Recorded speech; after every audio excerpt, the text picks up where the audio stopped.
ایسے خاندان میں پیدا ہوئی تو اس میں میرا کیا قصور ہے؟ میں محبت سے اسے سمجھاتا کہ وقت کے ساتھ سب ٹھیک ہو جائے گا، لیکن وقت کے ساتھ کچھ بھی ٹھیک نہ ہوا۔ ہم جہاں سے بھی گزرتے اقصیٰ کو دیکھ کر لوگ آوازیں کستے اور ایسی ایسی باتیں کرتے کہ وہ شرم سے زمین میں گڑ جاتی، اور میں مار پیٹ پر اترا تھا۔ اقصیٰ کی وجہ سے میرا نہ جانے کتنی دفعہ جھگڑا ہو چکا تھا۔ ایک دفعہ تو پولیس مجھے پکڑ کر لے گئی، اور جب اقصیٰ روتی دھوتی مجھے چھڑانے آئی تو اسے دیکھ کر پولیس والے بھی ہنسنے لگے اور کہنے لگی کہ بیوی اس جیسی ہوگی تو ایسا ہی ہوگا، تو نے بھی کیسی لڑکی سے شادی کر لی؟ کیا تجھے معلوم نہیں اس کا خاندان کیا ہے؟ ان جیسوں کو کون اپنے گھر کی عزت بناتا ہے؟ پولیس والوں کی بات سن کر اقصیٰ سر جھکائے آنسو بہانے لگی، اور میں نے بھی بڑی مشکل سے اپنے غصے پہ قابو پایا۔ اگر میرے سامنے وردی والا نہ ہوتا تو شاید میں اس بات پر اس کے منہ پر دے تھپڑ مارتا۔ اقصیٰ نے جیسے تیسے میری ضمانت کروائی اور کہنے لگی کہ ہمارا اس معاشرے میں جینا مشکل ہو گیا ہے، ہم یہاں سے کہیں دور چلتے ہیں۔ یہ لوگ میرا ماضی بھولیں گے نہیں اور نہ ہی مجھے بھولنے دیں گے۔ میں خود بھی بہت زیادہ تنگ آ چکا تھا۔ میں نے اقصیٰ سے کہا کہ جائیں گے تو کہاں جائیں گے؟ میرے پاس تعلیم بھی نہیں اور نہ ہی اتنا پیسہ ہے کہیں دور چلے جائیں۔ خیر، اقصیٰ کہنے لگی کہ میری ایک دوست کا شوہر دبئی میں رہتا ہے، میں اس سے بات کرتی ہوں، اور پھر اس نے ایسا ہی کیا اور سارا انتظام کیا، اور وہ سارا زیور فروخت کر ڈالا جو وہ اپنے گھر سے آتے ہوئے لائی تھی۔ کچھ پیسے میں نے اپنے دوست سے ادھار لے لیے اور اس طرح ہم دبئی پہنچ گئے۔ دبئی آ کر ہمارا حالات آہستہ آہستہ بدل گئے تھے۔ لوگوں کی باتوں سے ہماری جان چھوٹ چکی تھی اور اقصیٰ بھی بہت زیادہ پرسکون ہو گئی تھی۔ ہمیں لگا کہ ماضی کے قصے تمام ہو گئے، لیکن ماضی کہاں جان چھوڑتا ہے؟ ہمیں خبر ہی نہ ہوئی تھی کہ ہمارا ماضی یہاں تک ہمارا پیچھا کرتا چلا آئے گا۔ اس بنگلے پر کام کر کے ہم دونوں ہی بہت خوش تھے۔ میرا کام بنگلے کے باہر کے کاموں کو دیکھنا تھا اور اقصیٰ سارا دن گھر کے کاموں میں لگی رہتی، اور کبھی کبھی تو اسے رات کے وقت بھی کام کاج کے لیے بنگلے میں جانا پڑتا۔ اکثر رات کے وقت مالک کو کچھ بھی کھانا ہوتا تو وہ فون کر کے اقصیٰ کو بلا لیتا۔ کبھی کبھی میں سوچتا کہ وہ ٹھیک ہی کہتی ہے، اس کی محنت واقعی زیادہ ہے، دن تو دن اسے رات کو بھی کام کے لیے جانا پڑ جاتا ہے، جبکہ میں تو جو سونے کے لیے لیٹتا تو پھر سویرے ہی خبر لیتا۔ لیکن جب سے ہم نے بنگلے میں نوکری شروع کی، مجھے اقصیٰ کی کچھ بدلی بدلی سی حالت لگنے لگی۔ میرے پاس ہو کر بھی وہ مجھے اپنے پاس محسوس نہ ہوتی، ایسے لگتا جیسے وہ کسی اور ہی دنیا میں گم ہو۔ میں محبت کا اظہار کرتا تو وہ صرف مسکرا دیتی۔ پہلے جیسا خوش اور محبت اس کے کسی انداز میں دکھائی نہ دیتا۔ پہلے تو راتوں میں بھی کبھی کبھار ہی مالک اسے کھانے کے لیے بلایا کرتا، لیکن اب تو آئے روز ہی وہ رات کے وقت بنگلے پہ چلی جاتی۔ صبح بھی وہ تھکی تھکی لگی۔ جب بھی اسے اس کی تھکن کے بارے میں پوچھتا تو دھیرے سے مسکرا کر کہتی کہ بدلے میں مالک مجھے تنخواہ بھی تو زیادہ دیتا ہے، اور یہی بات مجھے خاموش ہونے پہ مجبور کر دیتی۔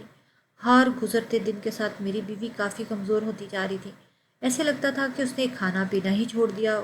میں اسے اس کی کمزوری کی وجہ پوچھتا تو وہ کہتی کہ یہ تو آپ کی محبت ہے جو میں آپ کو کمزور نظر آ رہی ہوں، در حقیقت ایسا کچھ نہیں ہے۔ کچھ تو ایسا تھا جو وہ مجھے نہیں بتاتی تھی، لیکن میں محسوس کر پا رہا تھا۔ دبئی آنے کے بعد اقصیٰ کافی موٹی ہو گئی تھی، لیکن پچھلے ایک مہینے میں وہ صرف پہلے جیسی دبلی پتلی لڑکی بن چکی تھی۔ اس کمزوری کے پیچھے کیا وجہ تھی میں نہیں جانتا تھا۔ وہ اکثر راتوں کو خود اٹھ کر ہی اپنے پاؤں دباتی اور مجھے پوچھنے پر کہتی کہ اس کے پیروں میں بہت زیادہ درد رہنے لگا ہے۔ کبھی کبھی تو مجھے اس پر رحم آتا، میں خود اس کے پاؤں دباتا تو کبھی کوئی بام لگا دیتا، لیکن اسے آرام ہی نہ آتا تھا۔ ایک صبح میں سو کر اٹھا تو اقصیٰ اس وقت تک سو رہی تھی۔ شاید اس کی تھکن سے آنکھیں نہ کھولی، کیونکہ رات کے وقت بھی وہ بنگلے پر ہی کام کرنے گئی تھی۔ میں اسے اٹھانے کے لیے اس کے قریب گیا تو اس کے سجے ہوئے پاؤں دیکھ کر میں حیران رہ گیا۔ میں نے اقصیٰ کو اٹھایا اور کہا کہ اپنے پاؤں کا حال تو دیکھو، میں مالک سے کہہ دیتا ہوں کہ آج تو بنگلے پر کام نہیں کروں گی۔ میری بات سن کر اس نے جلدی سے میرا ہاتھ پکڑا اور کہنے لگی نہیں نہیں نہیں، چھٹی کی بات ہرگز نہ کرنا، مالک ناراض ہو جائیں گے۔ میرے سوا اور بنگلے میں کام کے لیے کوئی نہیں، میں تھوڑی دیر گرم پانی میں پاؤں ڈالوں گی تو ٹھنڈے ہو جائیں گے۔ میرے کہنے پر کے باوجود بھی نہ ہی اس نے کام کی چھٹی کی اور نہ ہی ڈاکٹر کے پاس جانے کو راضی ہوئی، بلکہ تھوڑی دیر گرم پانی میں پاؤں ڈال کر بیٹھ گئی۔ اس عمل سے اس کے پیروں کی سوجن میں کافی کمی آ گئی، لیکن اس کے پیروں میں اتنی سوجن کیوں آ رہی تھی، یہ بات مجھے بہت پریشان کر رہی تھی۔ میں سارا دن کام پر بھی اسی کی ٹینشن میں رہا۔ رات کو جب چھٹی کے بعد میں کوارٹر میں پہنچا تو اقصیٰ پہلے ہی کوارٹر میں بیٹھی ہوئی تھی۔ اس کے پیروں کی سوجن کافی حد تک اتر چکی تھی۔ میں نے محبت سے اقصیٰ کا ہاتھ پکڑا اور کہا کہ تم یہ نوکری چھوڑ دو، ہم میری ہی نوکری میں گزارا کر لیں گے، میں تمہیں اتنی تکلیف میں نہیں دیکھ سکتا۔ اقصیٰ ہنس کر کہنے لگی کہ کچھ ہی دنوں کی بات ہے، پھر تمہیں بھی نوکری کی ضرورت نہیں ہوگی۔ اس کی یہ بات سن کر میں چونکی گیا اور کہا کیوں، ایسا کیا ہونے والا ہے؟ لیکن اس سے پہلے کہ وہ کوئی جواب دیتی فوراً سے فون بجنے لگا۔ مالک کا فون تھا، وہ اقصیٰ کو بنگلے میں بلا رہے تھے۔ اقصیٰ نے روز کی طرح ایک گلاس کا دودھ میرے ہاتھ میں پکڑایا اور کہنے لگی کہ آپ دودھ پی کر آرام سے لیٹ جائیں، میں بس مالک کا حکم سن کر آتی ہوں۔ وہ چلی گئی اور میں دودھ کا گلاس سائڈ میں رکھ کر سوچوں میں گم ہو گیا۔ جس بیوی کو میں نے بڑی محبت میں اپنی زندگی میں شامل کیا تھا، میں اسے ایک سکون بری زندگی بھی نہیں دے پا رہا۔ میں سوچ رہا تھا کہ مالک سے بات کروں گا اور اقصیٰ کی نوکری ختم کروا دوں گا۔ مجھے اس کی تنہا کی ہوس نہیں تھی، مجھے بس اپنی بیوی کی صحت عزیز تھی۔ اقصیٰ اور اپنے بارے میں سوچتے سوچتے ہی رات کے 2 بج گئے۔ میں تو دودھ پینا ہی بھول گیا اور جیسے ہی گھڑی پر نظر پڑی تو میں چونک گیا، کیونکہ اقصیٰ کو گئے ہوئے 2 گھنٹے ہو گئے۔ وہ ایسا بھی کون سا کھانا بنانے گئی تھی جو ابھی تک لوٹی نہیں؟ پہلے ہی وہ اپنے پیروں کی تکلیف سے بے حال تھی۔ یہی سوچ کر میں اس کے پیچھے پیچھے بنگلے میں چل پڑا کہ اس کی کچھ مدد کر دوں گا۔ لیکن بنگلے میں جا کر مجھے حیرانگی کا سامنا ہوا، کیونکہ باورچی خانہ بالکل ٹھنڈا پڑا ہوا تھا۔ ہرگز بھی ایسا نہیں لگ رہا تھا کہ جیسے یہاں کچھ پکایا گیا ہو۔ سب کچھ صاف ستھرا اپنی جگہ پر تھا۔ میں نے اقصیٰ کی تلاش ادھر ادھر نظریں دوڑائی، لیکن وہ کہیں نظر نہ آئی۔ میں مالک کے کمرے کے پاس گیا تو مجھے حیرانگی ہوئی۔ کمرے کا دروازہ کھلا ہوا تھا اور مالک بھی کمرے میں نہیں تھے۔ مالک کا خالی کمرہ دیکھ کر مجھے گھبراہٹ ہونے لگی کہ اگر مالک اپنے کمرے میں نہیں تو اقصیٰ باورچی خانے میں نہیں، تو پھر دونوں کہاں گئے؟ سارے گھر میں دیکھنے کے بعد میں سیڑھیاں چڑھنے لگا۔ اوپر والی منزل ویسے تو ہمیشہ بند ہی رہتی تھی، لیکن اس کے سوا اور کوئی جگہ باقی بچی نہیں تھی دیکھنے کے لیے۔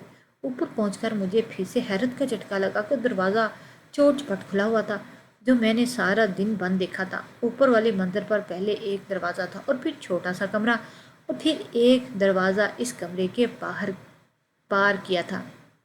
میں نہیں جانتا تھا اور اچھا ہوتا کہ میں ہمیشہ اس بات سے غافل ہی رہتا، لیکن آج میں اقصیٰ کو ڈھونڈتا یہاں تک چلا آیا تو میں نے آستہ سے دروازہ بھی کھول دیا، جس نے میری زندگی کو بدل کے رکھ دیا۔ میرے سامنے میری بیوی موجود تھی اور میری نگاہیں اس کے وجود پر جمی ہوئی تھی۔ وہ جس حالت میں وہاں کھڑی تھی، میں اسے دیکھ کر سکتے میں آ گیا۔ اسے دیکھ کر شرم سے پانی پانی ہو گیا تھا۔ مجھے اپنی آنکھوں پہ یقین نہیں آ رہا تھا۔ میری بیوی سب کیسے کر سکتی ہے؟ کیونکہ اس نے مجھ سے یہ بات چھپائی تھی۔ کیوں مجھے اتنا بڑا دھوکہ دیا تھا؟ میں سکتے کے عالم میں کھڑا اپنی بیوی کو دیکھ رہا تھا، اور جیسے اس کی نظر مجھ پر پڑی تو ماحول میں سکوت طاری ہو گیا۔ وہ بے حس و حرکت کھڑی مجھے دیکھتی رہی۔ اس کے چہرے کا رنگ زرد پڑ گیا تھا۔ شاید اسے اندازہ نہیں تھا کہ میں اس وقت یہاں پہنچ جاؤں گا۔ وہ رنگے ہاتھوں پکڑی گئی تھی۔ میرے عربی مالک نے بھی مجھے دیکھ لیا کہ میں وہاں پہنچ چکا ہوں، لیکن اب مجھے اس کا لحاظ نہ رہا۔ میں آگے بڑھا اور میں نے اقصیٰ کے منہ پر ایک سناٹے دار تھپڑ دے مارا۔ اس نے تو میری غیرت پر ایسا تماچا لگایا کہ میری روح تک چھنی ہو گئی تھی۔ میں اسے کھینچتا ہوا نیچے کوارٹر تک لے آیا اور وہ سارا راستہ خاموش رہی، بس میرے پیچھے پیچھے گھسیٹتے ہوئے چلے آ رہی تھی۔ کمرے میں لا کر میں نے اس طرح بستر پر اور پھینکا اور حقارت بڑی نظروں سے دیکھنے لگا۔ کہا کہ میں تمہیں اسی دلدل سے نکال کر تو یہاں لایا تھا اور تم نے اپنی اوقات دکھا دی۔ آج تم نے ثابت کر دیا کہ لوگ ٹھیک ہی کہتے ہیں۔ میں نے جس خاندان کی لڑکی سے شادی کی وہ کبھی عزت نہیں رکھ سکتی۔ بتاؤ مجھے تم نے یہ کیوں کیا؟ میں کیوں میری پیٹھ پہ خنجر کھونپا؟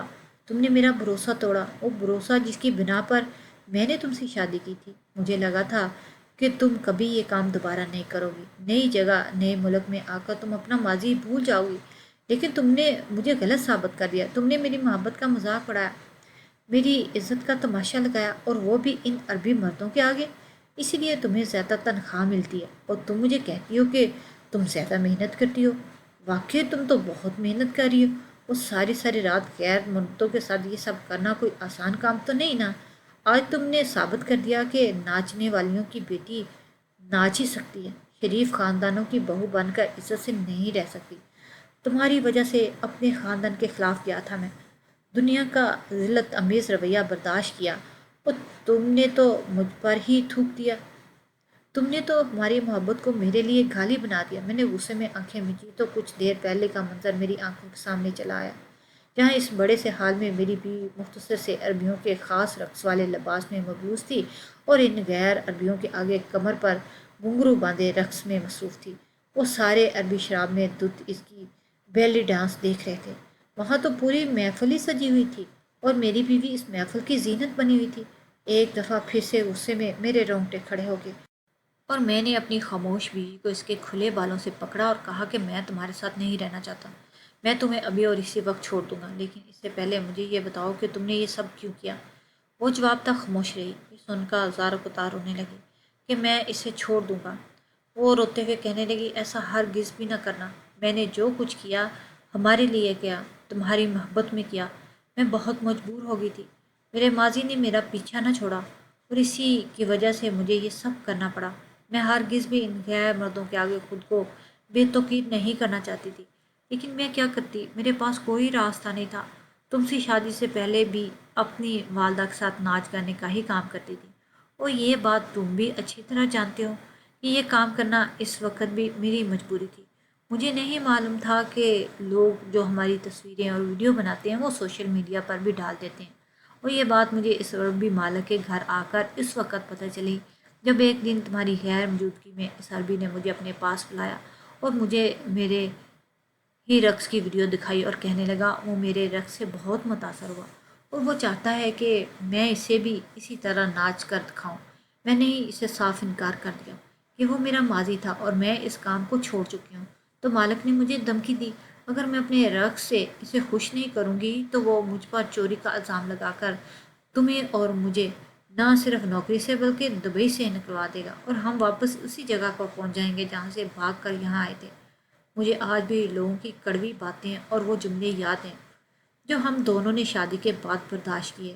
میں واپس اس ماحول میں نہیں جانا چاہتی تھی، اس لیے میں نے انتہائی تنہائی میں اس عربی کے آگے رقص کر کے اس معاملے کو دبانے کی کوشش کی۔ مجھے تو بس لگا کہ وہ وقتی طور پر میرا رقص دیکھنا چاہتا ہے، لیکن مجھے ہرگز یہ معلوم نہیں تھا کہ وہ مجھے اپنی محفلوں کی زینت بنائے گا۔ اس نے بلیک میلنگ کا سلسلہ شروع کیا اور کہنے لگا کہ وہ مجھے تنخواہ بھی تو اسی بات کی دے رہا ہے، کچھ ہی وقت میں اتنے پیسے جمع کر لوں گی کہ پھر میں دبئی میں آزادانہ زندگی گزار سکوں گی، اس لیے میں اس کی بات مانوں اور وہی کروں جو وہ چاہتا ہے۔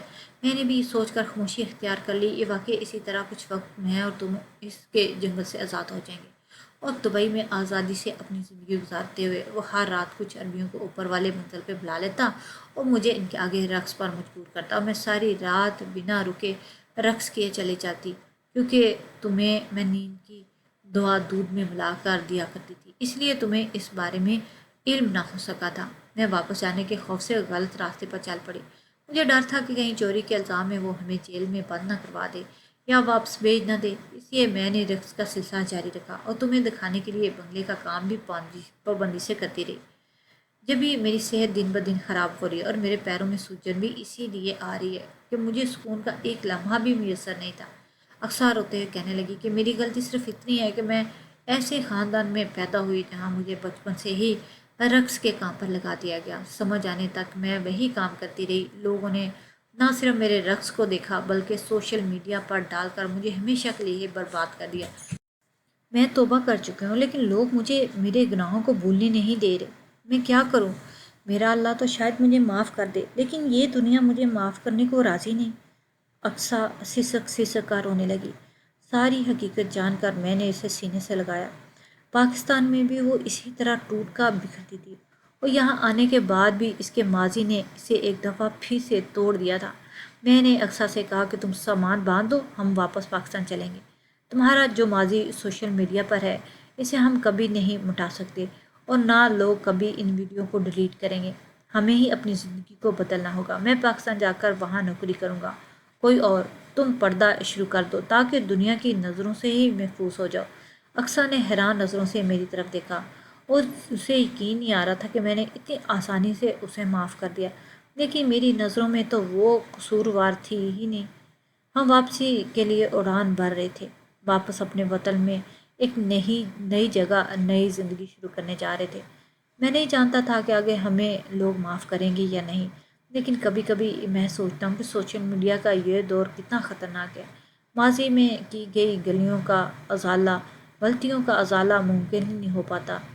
آپ لوگوں نے بھی ایسے بہت سے لوگ دیکھے ہوں گے جو اپنے ماضی سے توبہ کر چکے اور انہیں ہدایت مل گئی، لیکن سوشل میڈیا پر موجود ان کا ماضی انہیں اب بھی نیک راستے پر چلنے نہیں دے رہا۔ وہ کوئی نیک عمل کرتے ہیں تو لوگ ان کا ماضی یاد کر کے ان کے دامن کو داغدار بنا دیتے ہیں۔ کیا آپ لوگوں کو لگتا ہے کہ ہمارا یہ عمل ٹھیک ہے؟ کیا ہمیں ایسے لوگوں کو ایک موقع دینا نہیں چاہیے جو توبہ کر چکے ہوں؟